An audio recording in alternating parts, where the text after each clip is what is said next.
di hari akhir nanti. Amin.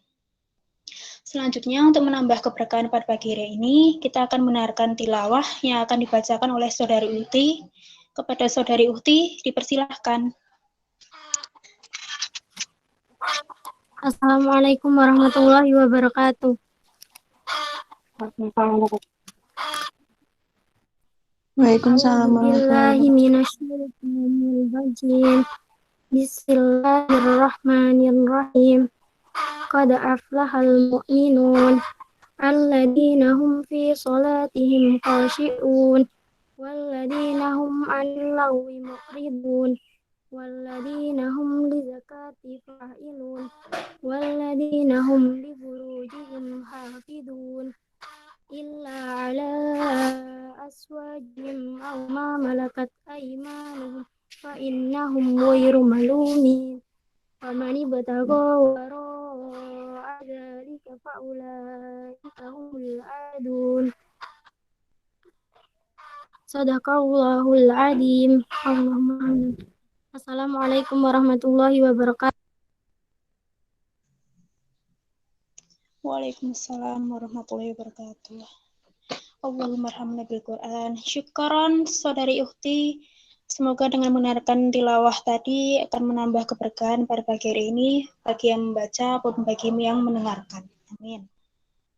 Selanjutnya, kajian IGZ 5 kali ini akan ditemani oleh moderator kita, yaitu Mbak Hana Nikma, yang merupakan mahasiswi Administrasi Negara 2019 yang juga menjabat sebagai staf syiar LKI FISIP 2020. Mbak Hana, dipersilahkan.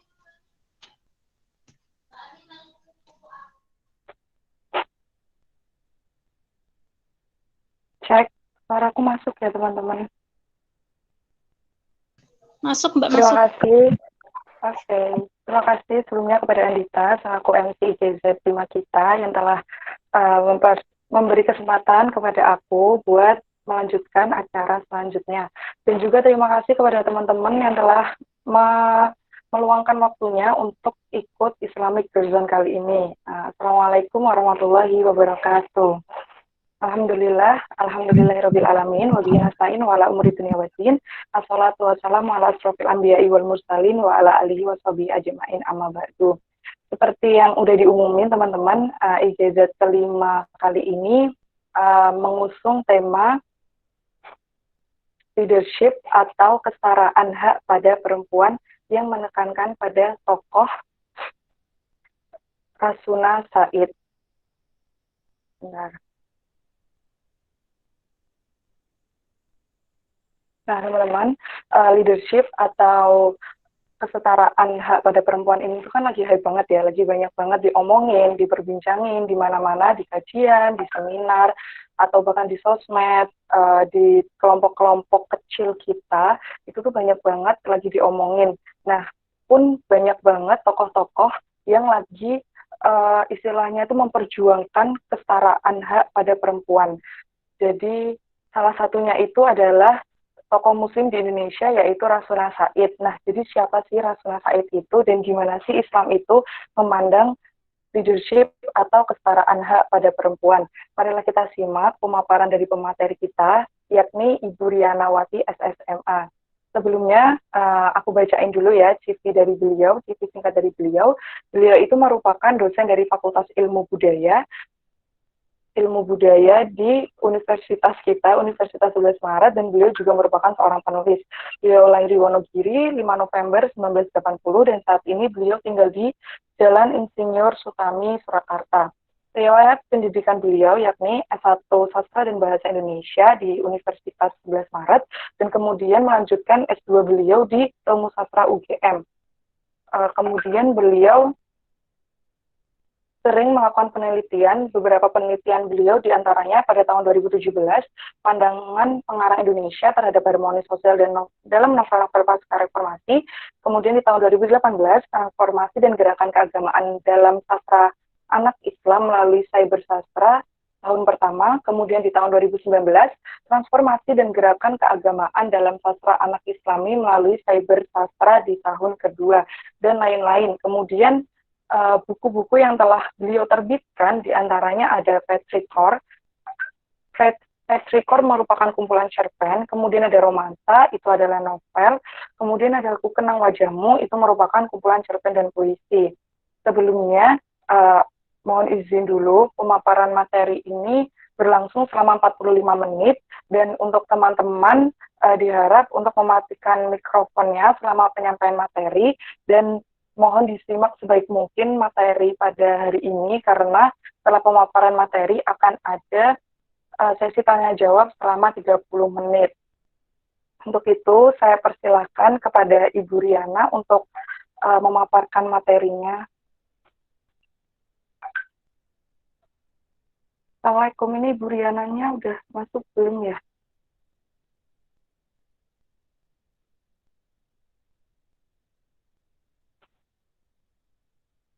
Assalamualaikum.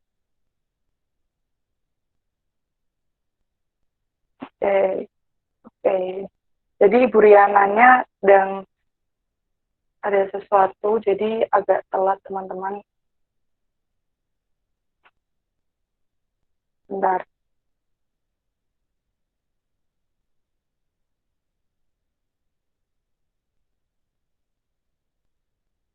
Lagi menunggu Ibu Riananya, mungkin boleh banget teman-teman dipersiapkan buku atau catatan-catatan untuk mencatat materi kita pada pagi hari ini, dan jangan lupa untuk bertanya nanti saat di sesi tanya jawab, karena sayang banget untuk kita lewatin diskusi kita pada pagi hari ini. Seperti itu.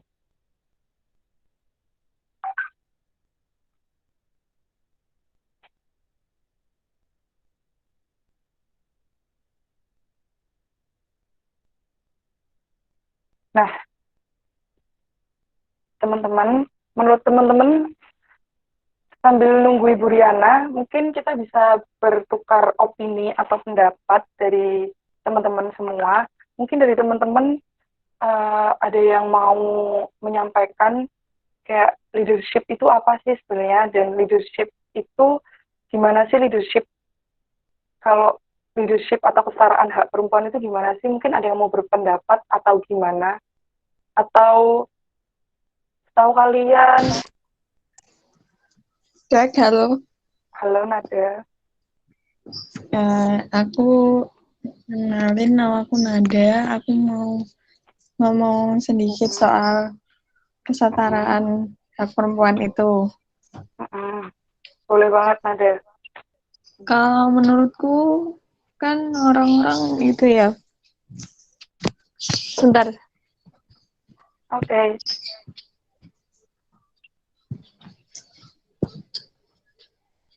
Kalau menurutku kesetaraan itu bukan berarti harus sama gitu loh.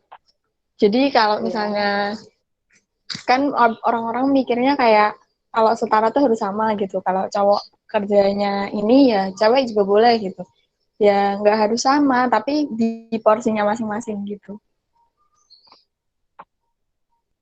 Yang penting sesuai porsi gitu ya Nada ya. Iya, kayak adil gitu loh. Tapi adil kan juga nggak harus sama ya. Maksudnya Iya, kayak benar banget. gitu deh. Makasih. Oke, makasih juga Nada udah menyampaikan pendapatnya. Mungkin yang lain teman-teman, ya apa sih kesetaraan hak pada perempuan? Terus kalau Nada tadi kan kesetaraan itu bukan berarti sama. Kesetaraan itu yang sesuai porsi, yang adil, pokoknya nggak harus sama. Tuh. Mungkin dari teman-teman yang lain, ada yang mau berpendapat soal kesetaraan hak ini? Atau gimana sih pendapat kalian tentang kepemimpinan seorang wanita, kayak gitu? Ini kan leadership atau kesetaraan hak pada perempuan kan? Atau mungkin ada yang tahu siapa itu Rasuna Said? Oke. Alhamdulillah, teman-teman, Ibu Riananya sudah masuk. Monggo untuk Ibu Riana dipersilakan untuk menyampaikan materi.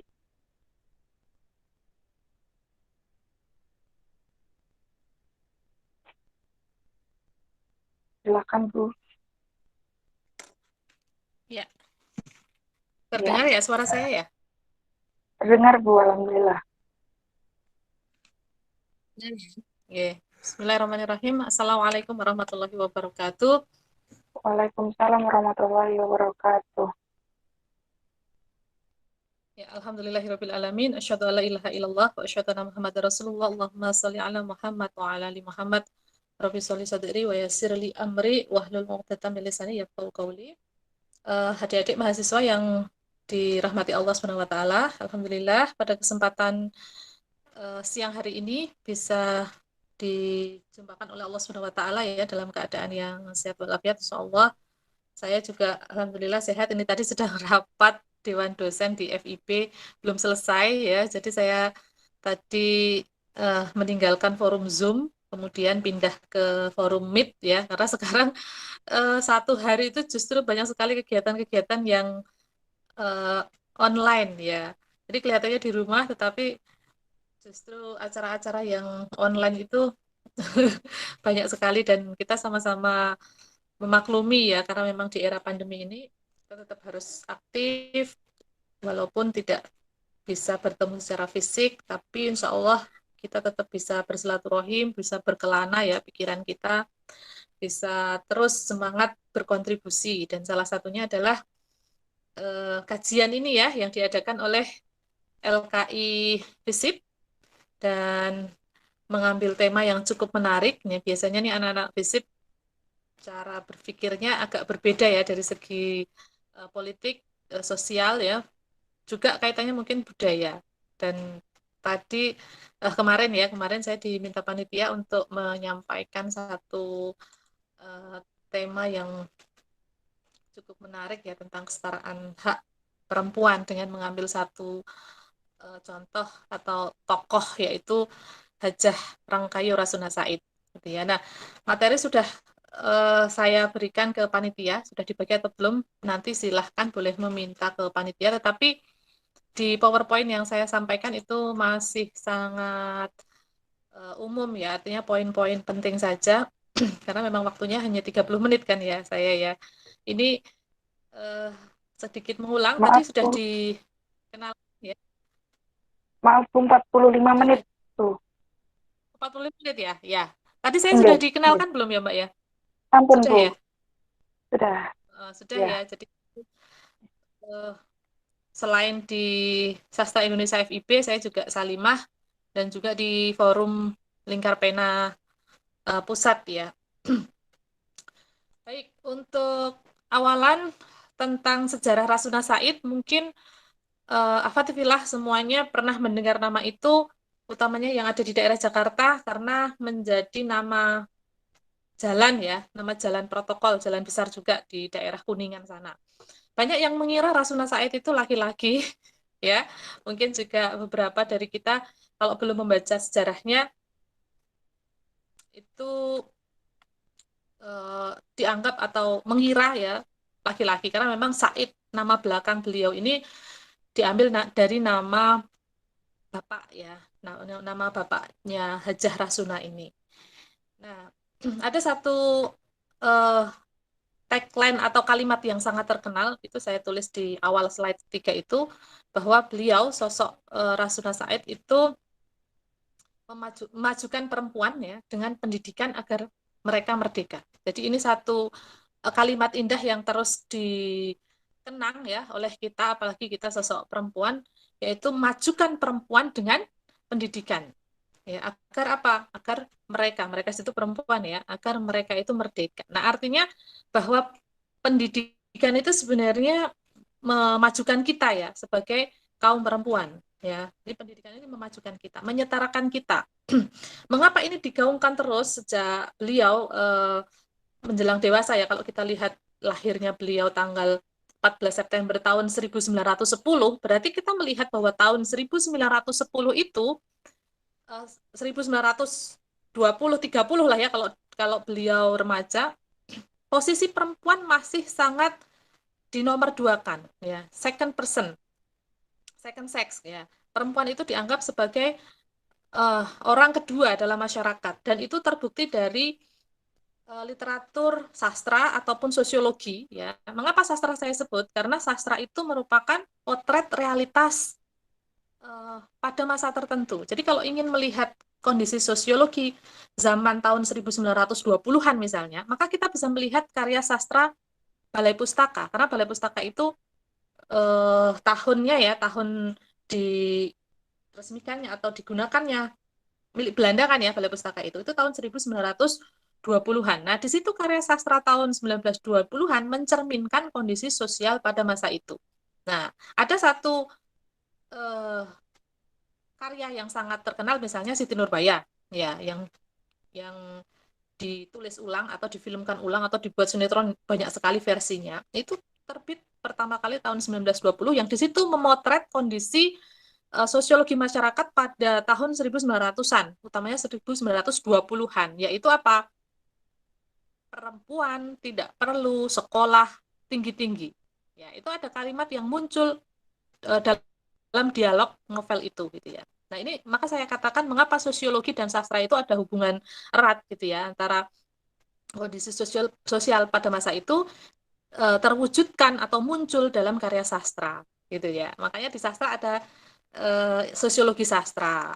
Ya, mata kuliah sosiologi sastra itu karena memang seperti itu. Nah, di situ Rasuna Said, kalau saya membayangkan pada masa itu, mengapa beliau memperjuangkan perempuan gitu ya dengan pendidikan? Karena memang secara sosiologi masyarakat pada masa itu menganggap bahwa perempuan itu masih tempatnya di belakang gitu ya, atau belum layak untuk mendapat pendidikan yang sejajar dengan laki-laki atau bahkan lebih tinggi aja nggak boleh, sejajar aja nggak boleh gitu kan, apalagi lebih tinggi. Maka di situ saya sampaikan perjuangan beliau gitu ya dan berasal dari satu keluarga yang cukup terpandang sehingga mendapat pendidikan yang cukup layak gitu ya. Artinya dari tingkat sekolah dasar kemudian melanjutkan ke pesantren ya dan kemudian madrasah diniyah putri gitu ya. Kalau di slide yang keempat itu saya sampaikan mengikuti atau sekolah gitu ya, masuk ke madrasah diniyah putri yang saat itu didirikan oleh Rahmah El Yunusiah. Nah, tentang Rahmah El Yunusiah ini juga menarik ya. Mungkin suatu saat kemuslimahannya FISIP juga bisa mengangkat tokoh ini sebagai satu sosok perempuan pada zaman dulu ya pra kemerdekaan, tapi cukup berkontribusi dalam dunia pendidikan. Ya, kalau Rahmah El Yunusiah itu dari sisi ini ya madrasah diniyahnya atau sekolah-sekolah keputrian ya, utamanya di daerah Sumatera Barat pada waktu itu. Nah, ini ya sekolah khusus perempuan yang ada di Indonesia gitu ya, didirikan tahun 1923 gitu ya. Nah, kemudian dalam pergolakan pemikirannya Rasuna Said itu ikut dalam organisasi gitu ya, Sarekat Rakyat ya. Dan juga bersinggungan dengan Tan Malaka. Kalau kita mengenal tokoh Tan Malaka dan singgungannya dengan beberapa tokoh PKI pada masa itu juga ada gitu ya.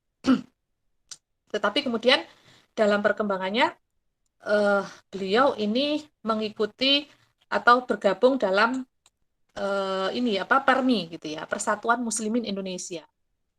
Ya namanya pikiran seorang berkembang gitu ya, termasuk beliau ketika banyak berinteraksi dengan tokoh-tokoh nasional pada saat itu gitu ya, bahkan tokoh PKI pada saat itu kita harus tahu bahwa PKI adalah satu partai politik yang resmi gitu ya, setelah Indonesia merdeka bahkan ikut pemilu pertama pada tahun 1955 itu Partai Komunis Indonesia ya PKI itu menjadi partai terbesar gitu ya setelah PNI ya, kemudian juga Masyumi gitu ya. Nah, itu partai-partai besar pada saat itu. Jadi jangan kacamatanya beda dengan sekarang gitu ya. Sekarang PKI adalah partai yang jelas nggak boleh ya, terlarang. Tetapi pada masa itu, bahkan sebelum Indonesia merdeka, karena Indonesia itu waktu itu kita menyebutnya Hindia Belanda gitu ya, dijajah oleh Belanda dan banyak pemikiran-pemikiran dari Barat yang masuk ke Hindia Belanda ke Indonesia, maka wajar jika tokoh-tokoh pergerakan Indonesia saat itu mendapat banyak sekali masukan pemikiran itu dari Barat gitu ya. Bahkan sosok Kartini ya, sosok Kartini yang 1870 sekian ya sampai 1900 itu mengapa begitu kencang sekali menyuarakan emansipasi ya. Pada saat itu Indonesia belum apa-apa loh, 1900 itu. Maksudnya belum apa-apa dari segi pandangannya terhadap kesetaraan gender gitu ya. Mengapa Kartini begitu bisa bersuara sedemikian keras ya tentang emansipasi? Ya karena dia berinteraksi dengan gadis-gadis Eropa. Ya, dia berkirim surat dengan orang-orang Eropa yang saat itu Eropa itu sedang muncul eh, pergerakan kaum perempuan gitu ya untuk menyejajarkan dirinya dengan laki-laki tahun 1900-an. Ya, itu diawali dengan revolusi Perancis ya, meletusnya revolusi Perancis. Nah, ini kalau kita bicara kaitannya dengan kondisi sosial politik dunia ya, Indonesia itu banyak sekali dipengaruhi gitu ya. Nah, kembali ke sini ke Rasuna Said gitu ya, bahwa beliau kemudian menjadi salah satu anggota gitu ya PERMI atau Persatuan Muslimin Indonesia. Ya, bayangkan itu sebuah organisasi gitu ya yang menentang kolonialisme Belanda. Jadi kesadaran untuk melawan penjajah Belanda pada tahun-tahun itu sudah mulai tumbuh dan menggunakan organisasi-organisasi, tidak lagi uh, menggunakan peperangan sebagaimana sebelumnya. Ya, kalau Cut Nyak siapa lagi yang ayam jantan dari timur ya, Sultan Hasanuddin, Tengku Imam Bonjol misalnya ya, atau lain-lain itu kan pergerakan perjuangan sebelum menggunakan diplomasi atau organisasi, sehingga sporadis sekali. Perang di Ponegoro, perang ini, tidak menghasilkan kemerdekaan. Maka setelah itu, perjuangan Indonesia berubah. Pada tahun 30-an ini ya, tahun 1920-an, 30-an ya, menjelang 45, itu pergerakan Indonesia sudah menggunakan organisasi-organisasi. Ingat Budi Utomo gitu ya. Budi Utomo pada tahun 1908 berdiri kan ya, Budi Utomo itu sudah mewacanakan perjuangannya sudah melalui organisasi gitu ya, artinya diplomasi, bukan lagi fisik. Ya.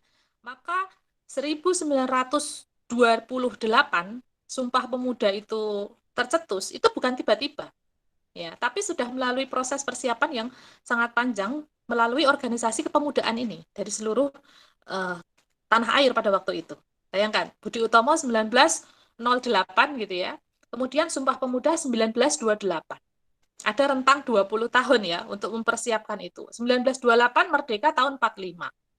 Nah, ini kalau kita tarik garis ya, bagaimana para pemuda saat itu mempersiapkan kemerdekaan itu dengan cara-cara yang seperti itu bertahap. Salah satunya adalah dengan organisasi-organisasi sebagaimana PERMI ini atau Persatuan Muslimin Indonesia yang diikuti oleh Rasuna Said pada saat itu. Yang intinya anti kolonialisme gitu ya, anti penjajahan. Nah, di sini Rasuna Said itu menulis ya, tulisannya tajam, kritiknya tajam ya, orasinya sehingga pidato-pidato beliau itu kena delik ya, speak delik. Jadi ini hukum kolonial Belanda yang diterapkan untuk warga pribumi yang kalau sekarang mungkin istilahnya kata-kata tidak menyenangkan gitu ya, atau nyindir pemerintah atau menjelek-jelekan pemerintah. Nah, pada saat itu pemerintahnya adalah pemerintah kolonial Belanda, gitu ya. Nah, speak delik ini. Nah, beliau Hajah Rasuna Said ini menjadi perempuan pertama yang kemudian mendapat uh, hukuman ini, gitu ya, yang kena kasus ini. Jadi karena pidatonya itu, gitu ya, menentang Belanda, gitu ya. Jadi menyuarakan tentang kesamaan hak-hak ya semua bangsa itu di tataran level dunia itu kan harusnya sama ya setiap negara itu. Tapi mengapa kok Indonesia ini masih jajah Belanda kan intinya gitu. Jadi kritik terhadap pemerintah Belanda itulah yang kemudian menggiring dia mendapat hukuman oleh Belanda gitu ya. Jadi di penjara di Semarang ya pada tahun 1932. Nah, kemudian sekeluarnya beliau dari penjara itu melanjutkan sekolah ya. Di situ kalau saya baca dari literatur di Islamic College pimpinan Kiai Haji Mukhtar Jajak dan Dr. Kusuma Atmaja. Di literatur lain yang saya baca, beliau itu banyak mengambil ilmu juga dari sastrawan besar ya, politikus besar juga yaitu Hamka. Ya. Hamka itu singkatan ya. Jadi Haji Abdul Malik Karim Amrullah. Ya, diambil nama-nama apa huruf-huruf awalnya gitu ya. Jadi Hamka. Nah, kita mengenalnya sekarang kan Hamka, ya, novel-novel karya Hamka. Padahal Hamka itu sebenarnya adalah Haji Abdul Malik Karim Amullah, dan beliau seorang ulama juga, ya, ulama pada zaman itu. Kalau baca sejarahnya pernah juga bersih tegang gitu ya, tidak cocok itu dengan Presiden Soekarno pada masa itu. Jadi kalau sekarang kita melihat dunia perpolitikan di Indonesia ini ada semacam benturan antara nasionalisme dan Islam, itu jauh sebelumnya sudah terjadi. Bagaimana Partai Masyumi dengan Partai Nasional Indonesia pada masa itu sudah seperti itu ya. Masyumi diikuti oleh Hamka ini gitu ya, PNI oleh Soekarno, itu sudah zaman dulu gitu ya. Nah, kalau kalian belajar sejarah ini ya, nggak akan kaget kalau saat ini politik Indonesia seperti ini tuh gimana gitu ya. Sudah sejak dulu gitu ya. Ada perbedaan-perbedaan pendapat seperti itu, tetapi tetap dalam rangka kesatuan membangun Indonesia gitu ya. Nah, di sini Rasuna Said setelah keluarnya dari penjara itu justru semakin keras ya bersuara melalui jurnalistik. Jadi beliau terkenal ya dengan tulisan-tulisannya yang tajam gitu ya, dan seterusnya lah, sampai kemudian beliau itu menjadi anggota dewan ya pada masa pemerintahan Soekarno di awal-awal ya, dan meninggal karena sakit ya, jadi kanker. Jadi beliau tidak tahu ya bahwa dirinya itu sakit gitu ya. Jadi pada usia yang masih cukup muda ya, sekitar berapa ya kalau dihitung angka tahunnya. Jadi meninggal tahun 65. Ya, jadi ini pada masa kepemimpinan Soekarno gitu ya. Dan PKI ya, peristiwa PKI kan 65 kan ya. Nah, ini sejarah singkat ya, bagaimana sosok Rasuna Said itu menggelorakan semangat para perempuan sehingga bisa sejajar dari sisi pendidikan. Ya, sampai sekarang kita melihat lumrah ya, wajar bahwa laki-laki dan perempuan itu setara ya, di profesi-profesi apapun ada laki ada perempuan, karena yang dinilai adalah kompetensinya gitu ya, bukan soal gender laki atau perempuannya, tetapi mampu atau tidak begitu gitu ya. Dan beliau Rasuna Said ini dikukuhkan menjadi pahlawan ya pada tahun 74 ya, dengan keputusan presiden. Jadi kalau anugerah pahlawan itu memang haknya presiden gitu ya. Pada tahun 74 itu berarti eranya Presiden Soeharto. Nah, itu nggih secara singkatnya kita bisa mengambil hikmah bagaimana sosok beliau ya dalam perjuangan memajukan pendidikan ya kaum perempuan, dan vokalnya atau kerasnya bersuara menentang kolonialisme Belanda pada masa itu. Nah, sekarang kita melihat bagaimana Islam memandang tentang kesetaraan gender ini gitu ya. Apakah laki-laki dan perempuan itu setara, secama, sejajar gitu ya?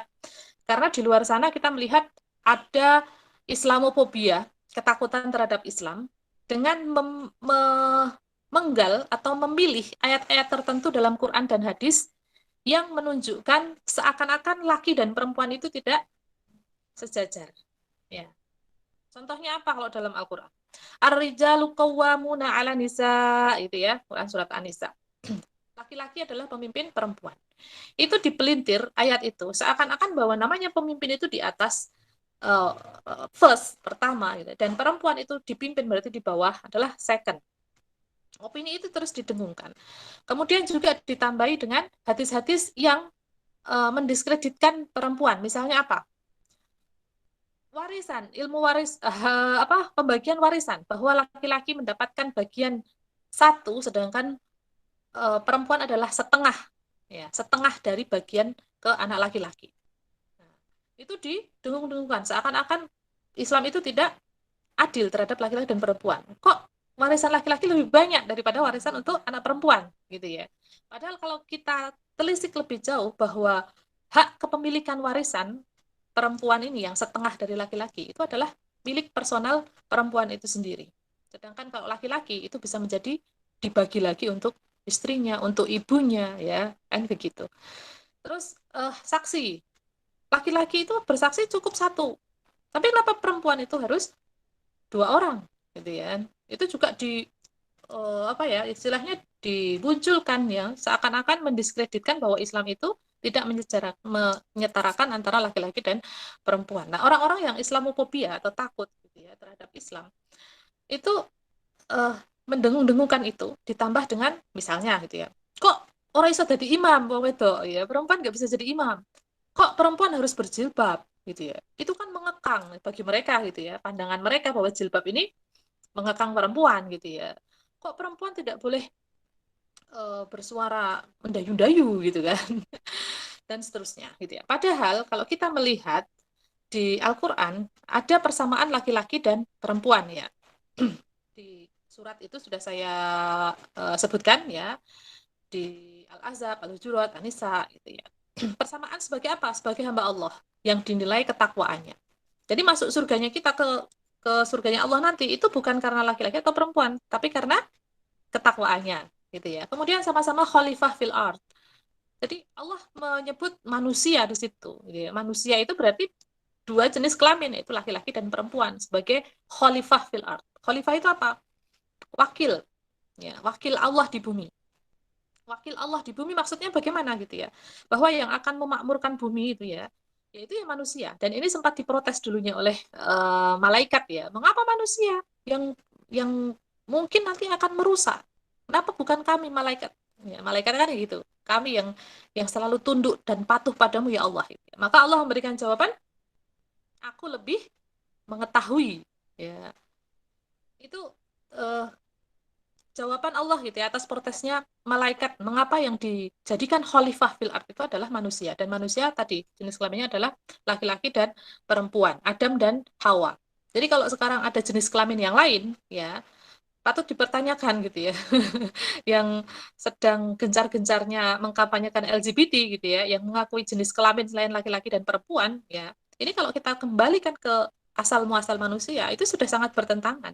Wong Allah aja menciptakannya Adam dan Hawa gitu ya, bukan Adam dan siapa nama laki-laki gitu, James atau siapa kan bukan gitu ya, tapi laki-laki dan perempuan gitu ya. Nah, secara fitrah memang berbeda, jelas gitu ya. Nggak mungkin sama mutlak itu nggak mungkin. Jadi kalau diibaratkan gitu ya, laki-laki dan perempuan itu melengkapi, ya melengkapi. Kalau gear gitu ya, melengkapi. Ada lebihnya laki-laki, ada lebihnya perempuan kan begitu. Kalau sama mutlak ya nggak bisa gitu ya, itu menyalahi kodrat.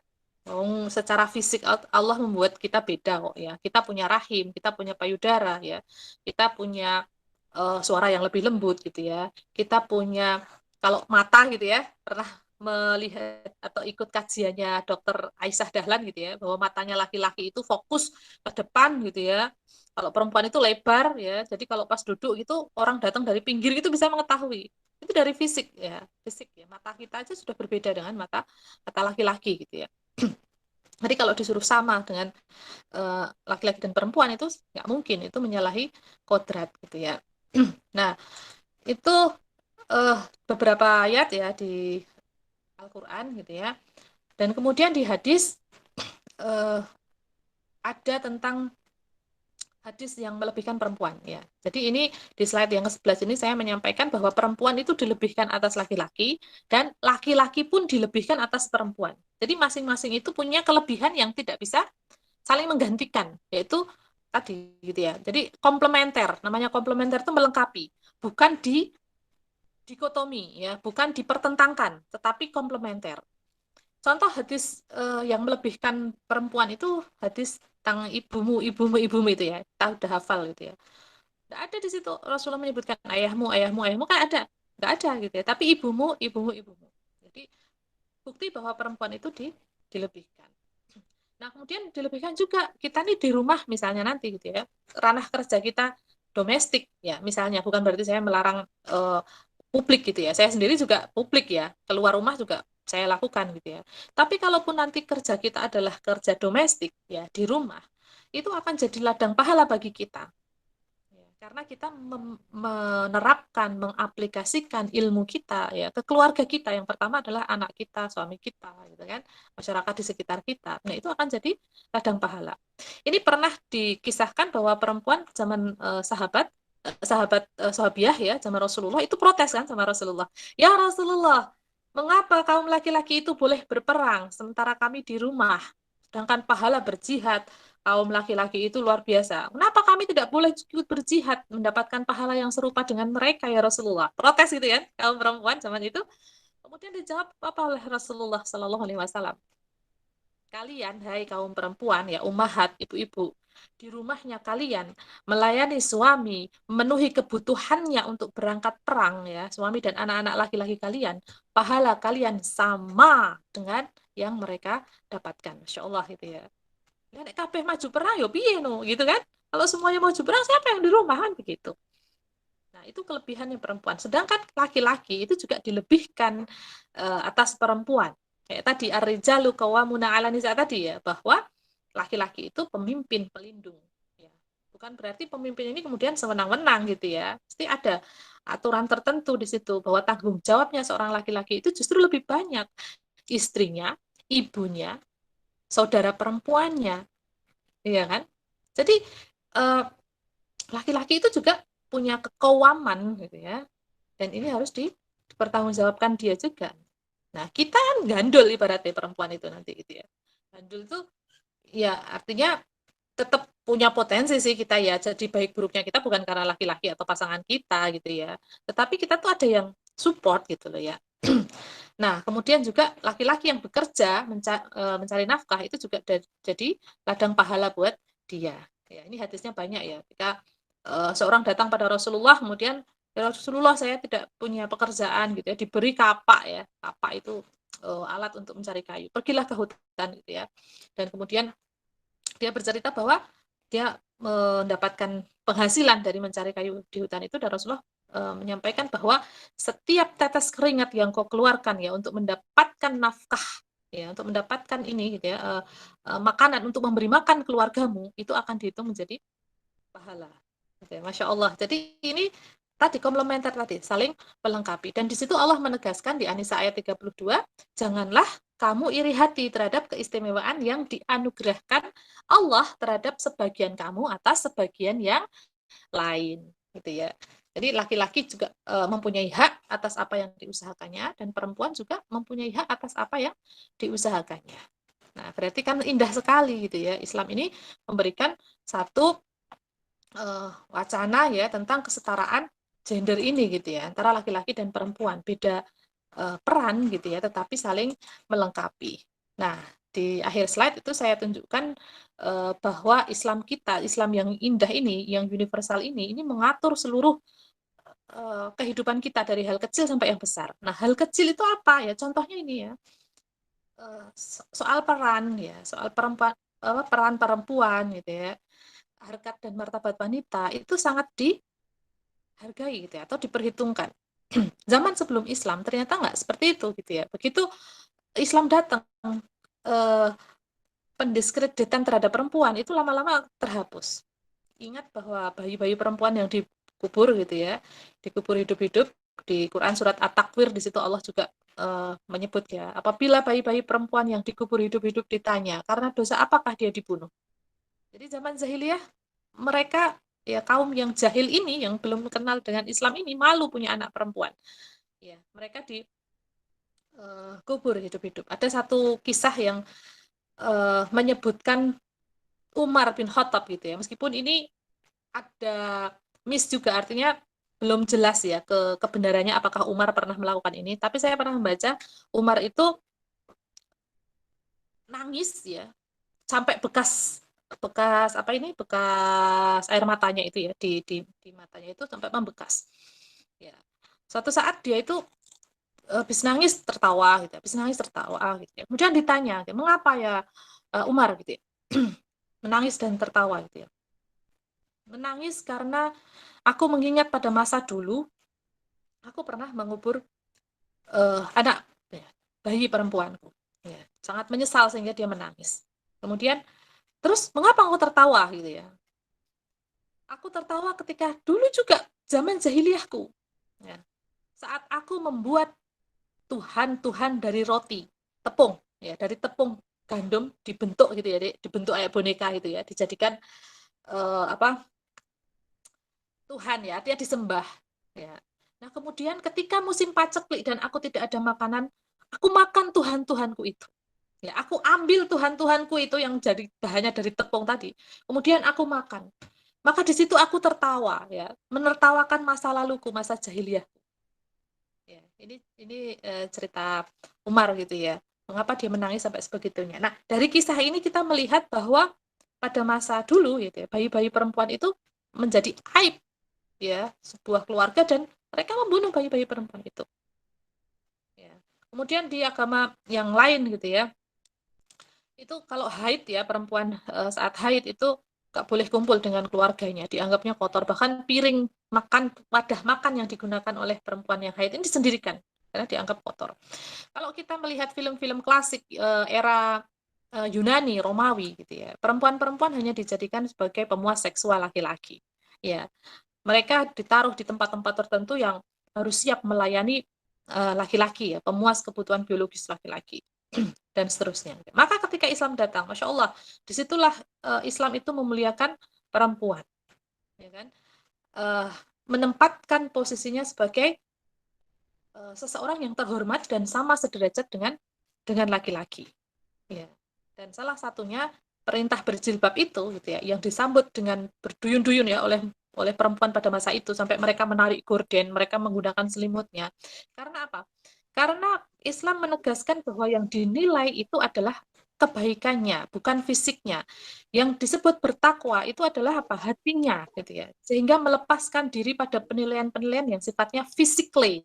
Ya, physically. Karena apa? Physically itu adalah anugerahnya Tuhan, ya, pemberiannya Allah. Jadi nggak perlu diperdebatkan sing cantik, sing piye, yang harus seksi dan seterusnya tidak. Gitu, nggih.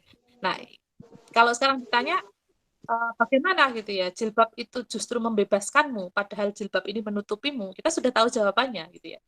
Jilbab ini membebaskan kita perempuan dari penilaian yang sifatnya physically gitu ya.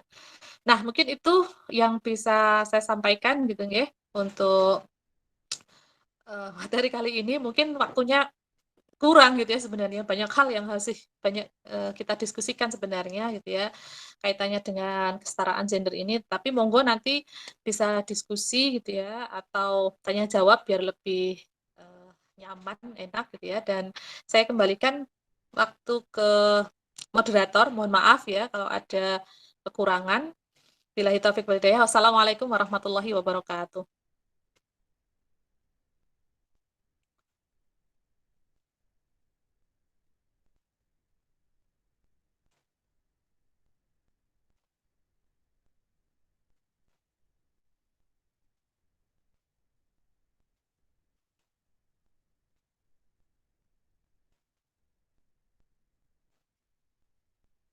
Halo, Mbak. MC-nya mana nih?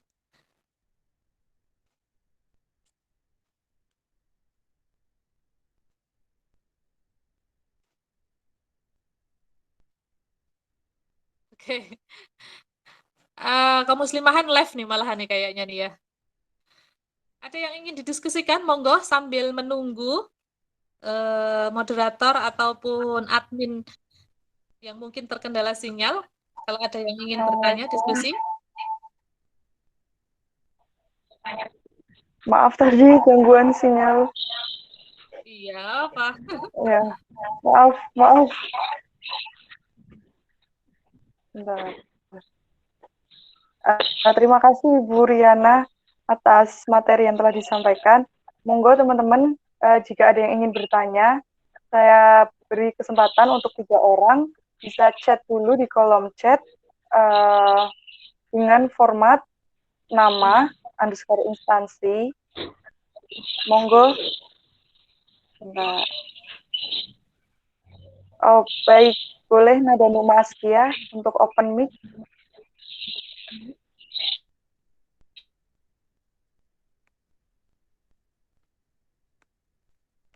Oke, Nada.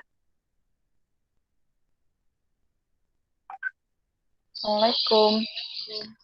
Perkenalkan, suaraku masuk kan ya? Masuk. Oh iya, perkenalkan namaku Nada Numa Askia dari Ilmu Komunikasi UNS. Izin bertanya Bu Riana, kalau di Islam kan kayak mengejarkan kesetaraan gender gitu kan. Tapi di sisi lain juga ada kayak istilah feminisme gitu. Habis itu gimana sih kita tuh kayak tetap menerapkan cara Islam itu terhadap kesetaraan gender, tapi nggak dianggap orang-orang sebagai feminisme gitu. Terima kasih.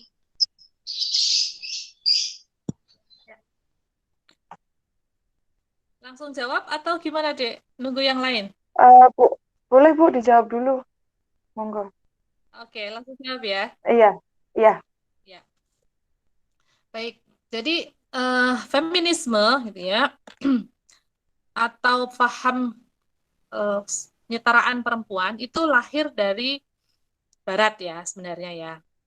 Jadi feminisme ini masuk ke Indonesia tadi sudah saya singgung sedikit, dibawa oleh penjajah ya, utamanya Eropa, Belanda, dan kemudian mempengaruhi cara berpikir beberapa tokoh perempuan Indonesia. Salah satunya adalah Kartini tadi, ya. Nah, Rasuna Said mungkin juga gitu ya. Beliau termasuk tokoh yang memperjuangkan kesetaraan ya antara laki-laki dan perempuan. Awalnya feminisme itu baik deh gitu ya. Awalnya karena apa? Karena kondisi sosial zaman dulu perempuan itu tadi loh dibunuh, dijadikan apa pemuas kebutuhan seksual gitu kan. Nah, mereka ini pada protes untuk dianggap sebagai manusia yang sama seperti laki-laki gitu loh. Tidak jadi komoditas. Intinya gitu loh awalnya itu. Feminisme itu awalnya seperti itu. Jadi sejajar, sama-sama sebagai manusia. Tetapi dalam perkembangannya, ketika feminisme itu terus berkembang, muncul feminisme liberal, feminisme radikal, feminisme psikoanalisis, feminisme postmodern, feminisme apa ekofeminis ya sampai postfeminis ya postfeminis berakhir. Mengapa itu muncul ya? Karena banyak fenomena yang terjadi di masyarakat sehingga memunculkan eh, feminisme jenis baru itu. Contohnya begini. Ini contoh ya, feminisme radikal. Dari namanya aja kita tahu radikal. Apa titik tekan pada feminisme radikal ini dan mengapa kok banyak yang mengikuti? Satu konsep yang diyakini bersama oleh aktivis feminisme radikal adalah bahwa mau jadi laki-laki atau perempuan itu adalah hak asasi manusia. Jadi mereka berlindung di bawah hak asasi manusia HAM gitu ya. Misalnya gini, ada perempuan yang kemudian ingin menjadi laki-laki. Dalam pertumbuhannya dia kok lebih maco, dia kok seneng kegiatan-kegiatan cowok gitu ya. Kemudian kok dia lebih tertarik gitu kan sesama perempuan misalnya. Bagi feminisme radikal itu harus dihargai bahwa itulah pilihan dia secara personal untuk menjadi laki-laki. Bahkan sampai pada operasi kelamin. Gitu ya. Perempuan yang jadi laki-laki, operasi kelamin. Menghilangkan, maaf, payudara, mengubah alat kelamin gitu ya. Sampai pernah ada berita deh laki-laki hamil.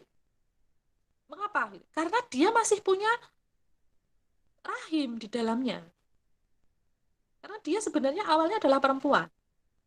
Terus mengubah dirinya, berubah transgendernya, dia mengubah dirinya menjadi laki-laki. Maka beritanya, wah ini keajaiban, laki-laki hamil, bla bla bla gitu ya di masyarakat itu. Lalu dia sudah menyalahi kodrat, gitu, mengubah dirinya. Nah itu bagi feminisme radikal boleh, karena apa? Itu hak asasi. Aku pengen jadi laki-laki kok, aku pengen jadi perempuan kok. Nah itu feminisme radikal yang kemudian diikuti oleh orang-orang yang berpemahaman sama gitu ya. Maka kalau saya mengatakan feminisme yang sekarang ini sudah feminisme kebablasan, sudah berlebihan gitu ya. Jadi kalau ada orang pandangan gini, orang laki-laki bisa manjat apa kelapa gitu ya, berarti perempuan juga bisa dong gitu. Nah, itu bukan soal laki atau perempuan, itu skill, kemampuan gitu kan. Nah, itu feminisme liberal gitu ya, sehingga muncul sepak bola perempuan, apalagi perempuan gitu ya, jenis-jenis olahraga tertentu perempuan ya itu feminisme liberal yang eh, meyakini gitu ya, punya prinsip bahwa bisa kok gitu ya, meskipun perempuan tapi dia melakukan hal yang sama seperti laki-laki gitu ya. Nah, itu ya radikal, liberal, kemudian banyaklah ya aliran-aliran kayak gitu. Karena saya juga ngajar kritik sastra feminis ya, kaitannya dengan karya sastra. Nah, kita Muslim, ya, maka kita harus kembalinya pada feminisme yang Islam. Feminisme Islam itu yang seperti apa, gitu ya? Ada buku bagus karya Nasaruddin Umar tentang argumen kesetaraan gender dalam Islam. Basicnya adalah Al-Quran. Ya, Nasaruddin Umar. Argumen kesetaraan gender. Saya punya bukunya di rak ini ya. Basicnya adalah Al-Quran. Itu juga bicara feminisme, deh. Tetapi feminisme adalah feminismenya berdasarkan Al-Quran, hadis gitu ya, Islam. Jadi bukan feminisme ketika perempuan menjadi imam sholat yang dimakmumi, ada makmumnya laki-laki gitu loh maksudnya. Jadi ada batasnya, ada koridor tertentu. Lalu jenenge imam itu kudu laki-laki, wong makmumnya ono laki-laki kok. Gitu. Bukan alasan feminisme kemudian mengizinkan perempuan jadi imam gitu ya. Seperti yang dulu rame itu ya, Lia Eden ya, pernah melakukan hal heboh waktu itu menjadi imam sholat Jumat, padahal dia perempuan. Dan menjadikan feminisme jadi tamengnya, jadi alasan. Oh ini era feminisme, perempuan boleh gitu ya. Nah Islam bukan begitu. Harus tetap pada koridornya. Kalau memang itu koridor syar'i yang di situ ada landasan hukum Islam bahwa memang perempuan itu batasnya begini ya sudah di situ nggak boleh dirangkul. Nah kalau feminisme yang kata saya kebablasan tadi, batas ini yang dilanggar gitu loh. Batas ini yang dilanggar sehingga tadi jadi imam perempuan, jadi apa hukum tadi saksi gitu ya. Nggak dua tapi tetap satu. Terus warisan ya wis warisan ya sama dong laki-laki perempuan gitu ya. Nah itu yang kata saya melanggar tuh ya di situ. Gitu. Nah, kita sebagai umat Islam bagaimana? Ya harus kembali pada aturan Quran dan Sunnah itu. Gitu. Maka saya sering mengatakan feminisme yang seperti apa gitu ya. Kita harus mengkaji lebih luas tentang feminisme itu. Kalau feminisme sudah masuk pada ranah yang tadi kebablasan itu, maka saya juga nggak sepakat gitu ya. Kalau di kelas saya misalnya di awal itu saya katakan saya perempuan ngajar gitu ya, tapi jangan dianggap bahwa saya ini feminis loh ya gitu ya. Karena orang tuh berpersepsi bahwa perempuan yang kerja di luar, berprofesi, kemudian tampil di publik itu seakan-akan feminis gitu ya. Tapi saya katakan bukan, saya bukan feminis. Ya. Saya menjalankan peran sebagai perempuan. Karena kacamata feminis sekarang sudah bergeser gitu ya, berubah. Kalau mereka menganggap ya tadi sama dalam segala sisi, tidak bisa. Kalau begitu saya bukan feminis gitu loh. Karena saya tetap menghargai suami saya tetap menghargai perbedaan antara laki-laki dan perempuan kayak gitu. Maka di awal saya mengatakan gitu ya, saya bukan feminis. Supaya apa? Supaya nanti mahasiswa itu terbuka pemikirannya bahwa tidak semua yang dari feminisme itu baik. Ya, tidak semua. Nah, pegangannya apa? Karena kita muslim, maka pegangan kita adalah Quran dan hadis gitu. Nah, untuk mengetahui gimana ya kita belajar gitu ya. Terus mencari ilmu gitu ya. Nah, mungkin itu dulu ya. Panjang nanti kalau dijawab dengan detail. Monggo saya kembalikan, mungkin ada yang mau diskusi lagi. Ini ada pertanyaan masuk, Ibu. Jadi, kan Oke. ada salah satu hadis itu tidak akan daya suatu kaum jika dipimpin oleh seorang perempuan. Kemudian hal ini pernah ditanyakan kepada salah satu dosen juga di UNS, dan dosen itu berkata bahwa ini maksudnya adalah jika seorang perempuan menjadi presiden. Jadi perempuan boleh memimpin sebatas pimpinan tertingginya itu sebatas gubernur. Begitu Ibu, mohon penjelasan lebih lanjutnya. Terima kasih. Oke, terima kasih. Pertanyaannya menarik ya. Pertanyaan itu rame ketika Megawati mencalonkan jadi presiden, Dek. Jadi Oh pada ya. pemilu 2004 dulu, waktu dulu itu Pak SBY sama Megawati ya pada waktu itu. Tapi kalau saya melihat gini, jawabannya yang tadi itu nggak menjawab ini deh secara keseluruhan ya. Artinya batasan mana yang menyebutkan presiden, gubernur dan seterusnya kan nggak ada. Ya artinya di hadis pun tidak disebutkan cakupan wilayahnya begitu loh. Ya pertama yang dilakukan apa? Kita harus melihat asbabun nuzulnya atau sebab mengapa hadis itu turun. Ya. Konteksnya gimana? Ada peristiwa apa yang melatar belakangi hadis itu? Ya. Artinya hadis yang kemudian sampai kepada kita setelah sekian abad ini, gitu ya, itu kan tidak serta-merta kita ambil gitu ya. Apalagi konteks kenegaraannya berbeda. Zaman Rasulullah nggak ada khalifah Islam apa perempuan gitu ya. Itu kan nggak ada memang gitu ya. Tapi khalifah kan beda dengan sistem Republik Indonesia dengan mengambil presiden gitu kan. Bukan berarti presidennya nggak boleh perempuan. Ini juga bukan berarti saya mendukung Megawati loh ya, bukan gitu ya. Tapi kita melihat bahwa eh, kompetensi. Jadi kompetensinya itu bisa tidak perempuan itu memimpin. Gitu. Misalnya dalam sebuah perusahaan, apakah perempuan tidak bisa jadi direktur? Bisa gitu ya, enggak apa-apa. Tapi kompeten enggak dia gitu loh.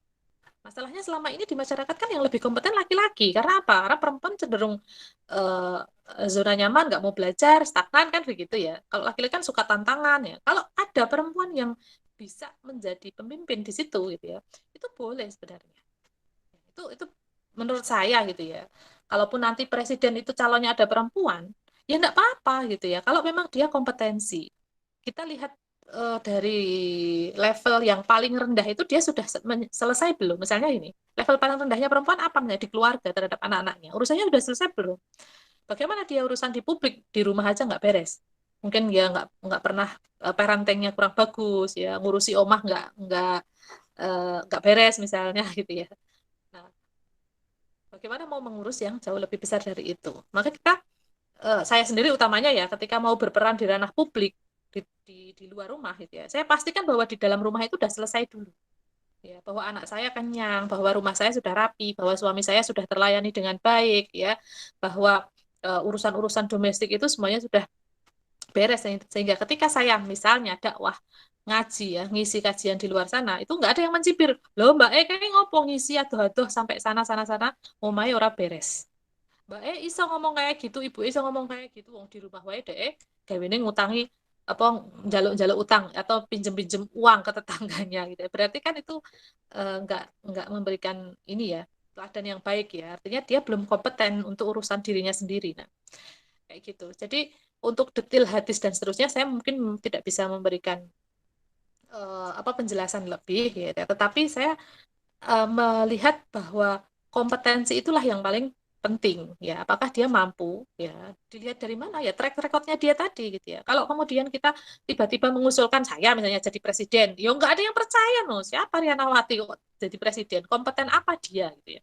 Tetapi misalnya ada nama lain gitu ya, ibu siapa gitu ya, yang kita melihat kiprahnya, oh di RT dia pernah jadi tokoh ini, oh dia di kelurahan begini, oh dia pernah jadi menteri ini, sukses mengurusi ini, oh dia punya perusahaan ini berhasil bla bla bla, itu kan ada ya track record seperti itu, apalagi sekarang jelas jejak digitalnya itu nggak bisa menipu gitu ya, dan orang akan bisa melihat oh berarti dia kompeten ya. Tuh, oh berarti boleh nggak apa-apa silahkan gitu. Dan karena sistemnya demokrasi ya dikembalikan gitu ya kepada pemilih siapa yang kemudian terpilih nanti gitu ya menjadi presiden. Itu adik kalau saya ya. Jadi bukan karena laki-laki atau perempuannya, tetapi melihat kompetensinya. Oke, saya kembalikan, monggo.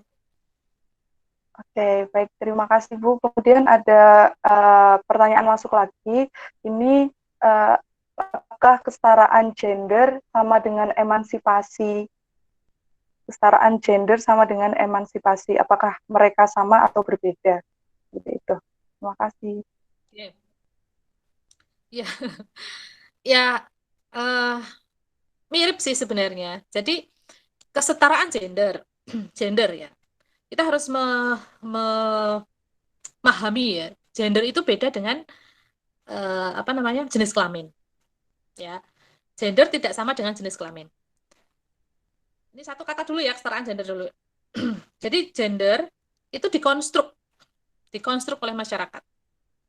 Kalau jenis kelamin itu given, pemberian Tuhan. Given, oh kamu laki punya penis gitu kan, oh kamu perempuan punya vagina gitu kan, itu kan jenis kelamin. Kalau gender itu dikonstruk. Dalam masyarakat Jawa misalnya, konstruk gender perempuan itu adalah lembut, teliti. Kalau Jawa berarti nama belakang biasanya pakai i gitu ya. Nah, nangisan, itu apa-apa wong wedok. perempuan ini nangis enggak apa-apa, gitu, lemah. Tapi kalau laki-laki, konstruk gender laki-laki itu dibentuk bahwa laki-laki itu gagah, nggak boleh nangis, ya kan? Kalau ada anak laki-laki jatuh misalnya gitu, kok nangis, wong lanang kok cengeng gitu ya.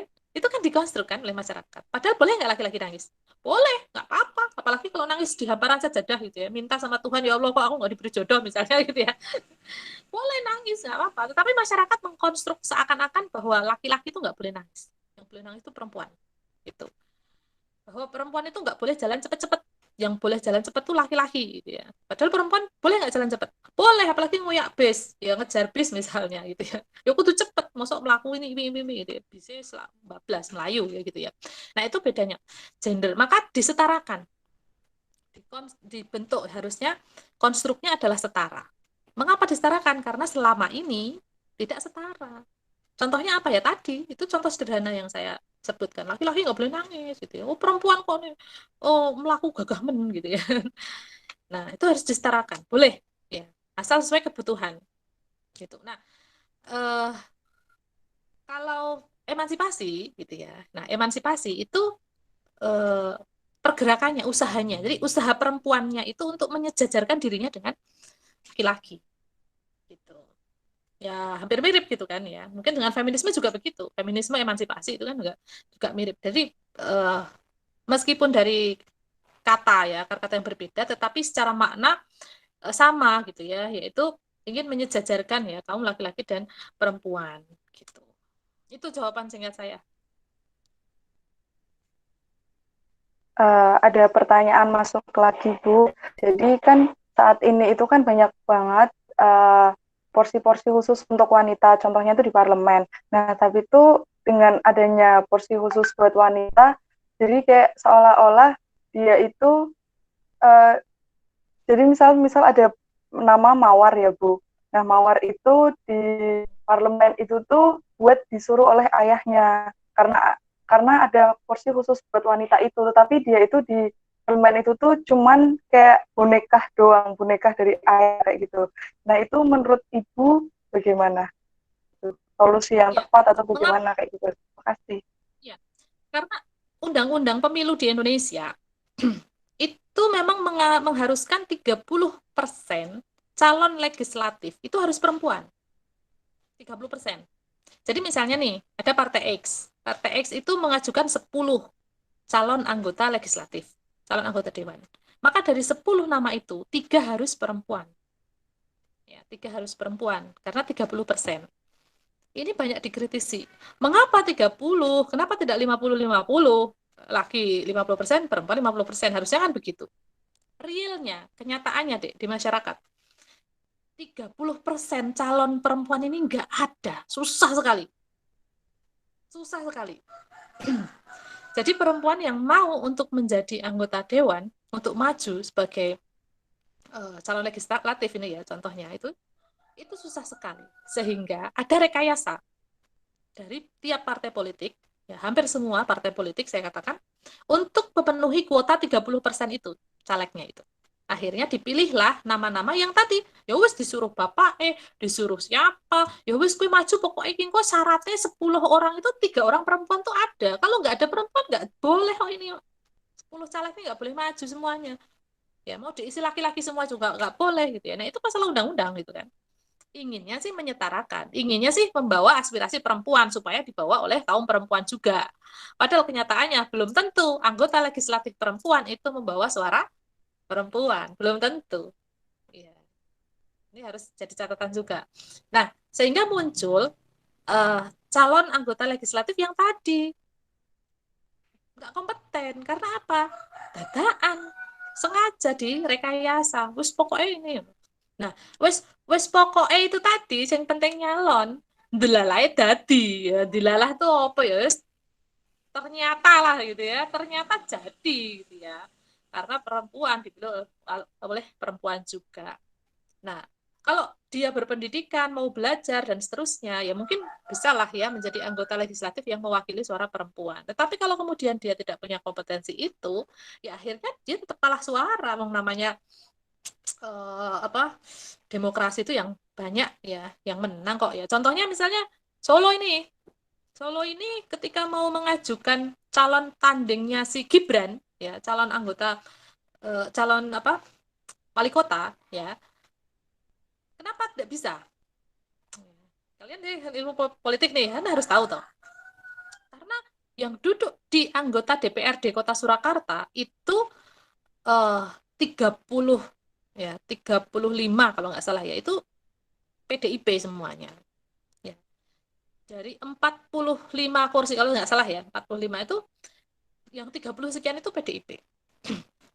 Nah, sisanya itu dimiliki Golkar, PAN, PKS, ya satu kursi itu PSI. PSI itu satu kursi itu. Nah, ini semuanya selain PKS ini udah dukung Gibran gitu ya. Sehingga nggak mungkin PKS ini mau mengusulkan satu calon anggota apa wali kota gitu ya. Karena apa? Karena kursinya terbatas gitu loh. Nggak bisa, kursinya nggak memenuhi untuk mengajukan calon sendiri gitu. Nah, inilah demokrasi. Ya, mau nggak mau gitu ya. Nah, akhirnya kan Gibran berkibar gitu kan karena nggak ada tanding. Nah, baru muncul calon yang lain dari apa namanya independen. Ya Bajo itu gitu ya. Independen itu pun juga perlu diselidiki gitu ya. Artinya betul-betul independen kah gitu ya dengan bukti perayaan tanda tangan dari tanda tangan sih maaf KTP gitu ya pendukungnya dan seterusnya. Allah alam ya saya nggak tahu ya. Yang jelas akhirnya apa? Disitulah contoh demokrasi bahwa suara terbanyak itulah yang menentukan gitu ya. Nah perempuan-perempuan yang tadi kemudian menjadi anggota dewan ya atau terpilih secara sengaja ataupun tidak sengaja, ya harus mengasah skillnya, kompetensinya. Piye toh jadi anggota dewan itu, apa sih yang harus dibawa, suara siapa sih yang harus diwakili, kan namanya perwakilan. Jadi yang duduk di sana itu kan mewakili masyarakat, ya entitas pemilihnya. Ya. Ada dana reses, namanya reses itu dana yang digunakan oleh anggota dewan untuk turun ke konstituen yang milih dia, butuhnya apa. Makanya kan ada, oh kono diaspal sama Pak itu, Pak X, di sana diberi ini bantuan sama Pak X ya, itu memang ada dana reses namanya gitu ya, untuk konstituen pemilihnya gitu ya. Nah ini mungkin sedikit uh, wawasan buat kita juga gitu ya. Kalau kemudian nanti misalnya kita nih perempuan ya diminta untuk menjadi salah satu calon ya anggota legislatif dari partai manapun, walau alam ya, kalau kalian tertarik di dunia politik, maka ya kompetensi itu yang harus diasah. Jangan kemudian mengikuti rekayasa orang-orang tertentu yang hanya ingin mengambil keuntungan dengan terpenuhinya 30% tadi. Ya, 30% caleg perempuan gitu ya. Akhirnya sak-sae yang penting perempuan gitu ya. Nah, itu Dek jawaban saya.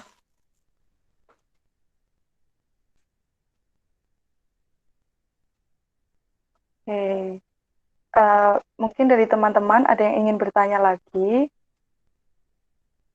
mengenai kesetaraan gender ini. Nah, ada yang ingin Udah bertanya ya kayaknya.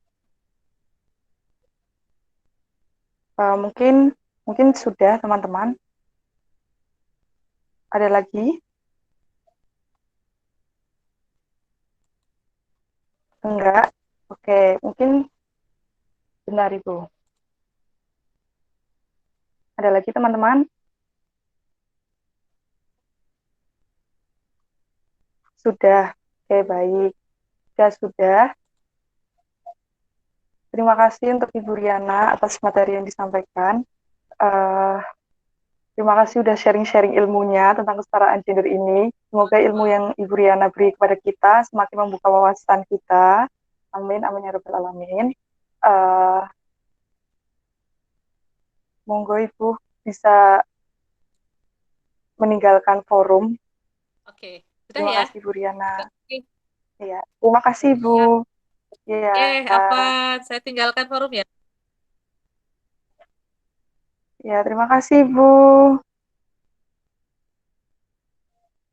Nah, teman-teman, alhamdulillah kita telah sampai pada penghujung diskusi kita. Jika bisa saya simpulkan, kesimpulannya adalah siapa sih Rasuna Said itu? Rasuna Said itu merupakan tokoh muslim perempuan yang berasal dari Minangkabau.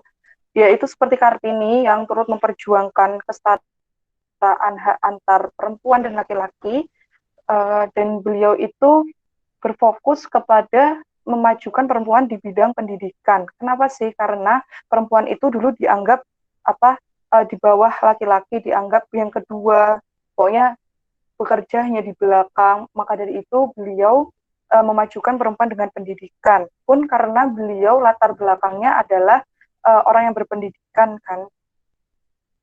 Dan kemudian Rasuna Said pada saat perjuangan dia untuk memajukan perempuan Indonesia, beliau itu sering mendapatkan kecaman-kecaman, salah satunya dari pemerintah kolonial, yaitu beliau dipenjara, dan kemudian setelah bebas itu beliau malah semakin menyuarakan apa yang beliau perjuangkan, dan akhirnya beliau menjabat menjadi salah satu pejabat di era Soekarno, seperti itu. Nah, kemudian bagaimana sih pandangan Islam mengenai kesetaraan gender? Dalam Islam sendiri, Allah itu telah melebihkan seorang perempuan dan seorang laki-laki. Jadi mereka itu memiliki kesamaan yang berbeda-beda, dan itu untuk saling melengkapi. Ada beberapa ayat yang melebihkan perempuan, dan ada beberapa ayat pula yang melebihkan laki-laki. Seperti itu. Teman-teman semua, mungkin sampai di sini dulu diskusi kita pada hari ini. Terima kasih. Aku kembaliin ke MC. Monggo. Assalamualaikum warahmatullahi wabarakatuh. Waalaikumsalam warahmatullahi wabarakatuh. Terima kasih Mbak Ana. Alhamdulillah kita telah sampai di ujung penghujung acara ini teman-teman. Semoga kajian tadi membawa manfaat ya bagi teman-teman semuanya. Marilah kita akhiri acara pada pagi hari ini dengan mengucapkan hamdalah, istighfar sebanyak-banyaknya, dan juga doa kafaratul majelis.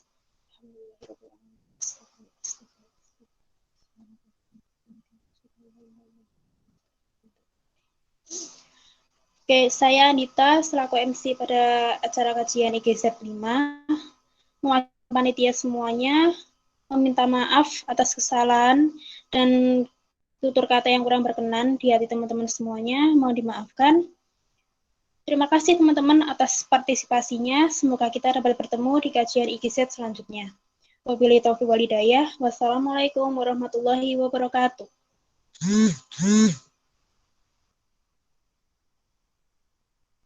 Waalaikumsalam warahmatullahi wabarakatuh. Terima kasih teman-teman. Warahmatullahi wabarakatuh.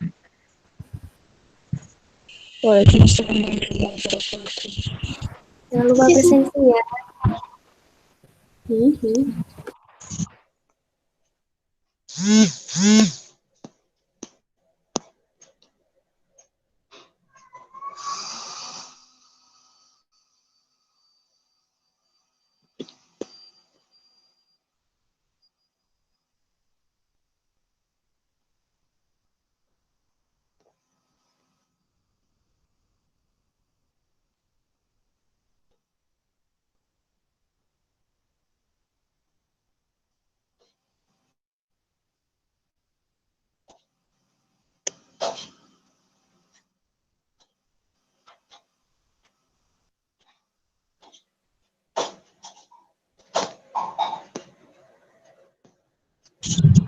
Halo, Assalamualaikum guys.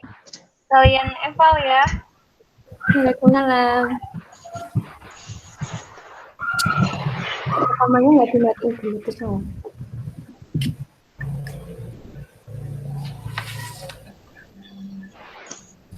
Yasmin, wajahmu loh. Yasmin. Belum mati weh.